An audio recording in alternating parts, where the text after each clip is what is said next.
আমার বাপ যেদিন মারা যায়, বাপের মৃতদেহ সামনে থেকে সগলি আমি প্রশ্ন, আমার বাপ যার কাছ থেকে টাকা ধার নিছে বা যাই যাই টাকা পায় সগলি আমার কাছে জানাবেন, আমি সগলি ঋণ শোধ করে দেবো। এই কথা শোনার সাথে সাথে আমার বোন হাত ঝাঁকি দেখলো, ভাই তুই শোধ করবো কেঙ্গা করে? তুই তো আজ 5 বছর ধরে চাকরি নাই, বেকার থাকে এতগুলো টাকা তুই কেঙ্গা করে শোধ করবো?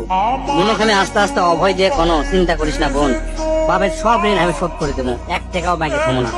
পরের দিন সকালে ঘুমোর থেকে উঠতে না উঠতেই দরজা খুলে দেখি বারান্দার 4-5 জন লোক বসে আছে, পাওনাদার। দেখে আমার গাও ঘামে উঠলো। ওকে কি কমো, আমার মুখে ভাষা আসলো না। রাতটা ঠিক মতো পার হবার দেয়নি, এসে হাজির। সামনে যাতে একজন খারাপ হলো, খারাপ হয়ে আমার করছে, আমি অমুক ব্যাংক থেকে আসছি, আপনার বাপ তার বেটা বেটির নামে 20 লাখ টাকা ব্যাংক পেয়ে গেছে, তাড়াতাড়ি ব্যাংকত আসেন। বাদ বাকি 4-5 জন যারা আছে তারা সকলি করছে আমাকে সমিতিতে আপনার বাপ 20 টাকা করে জমা করেছিল, আরেকজন করছে 50 টাকা করে জমা করেছিল, আরেকজন করছে 100 টাকা করে জমা করেছিল।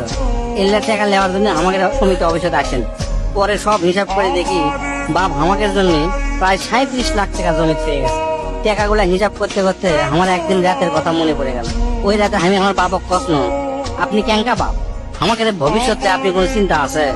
আপনি লাগাতে বাপ আমাকে দরকার নেই, কোনো টাকা পয়সায় দেন না আমাকে, আমরা চলমো কেঙ্গা?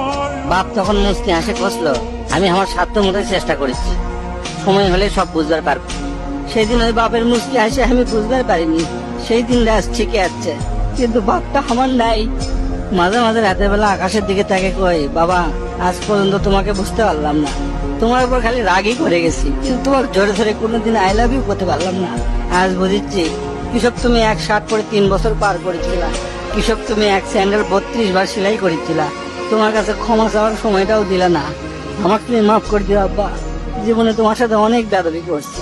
তার কয়েকদিন পর খোঁজলে দেখি আমার বাপ কারো কাছে 1 টাকাও বাকি করেনি, 1 টাকাও ঋণ করেনি, বরং অনেক মানুষক টাকা ধার দিছে, তারা এসে দিয়ে গেছে। তাই তোর হাত পাও ধরে কই দোস্তরা, তোকে বাপ অনেকেই বেঁচে আছে। কত সুখে আছি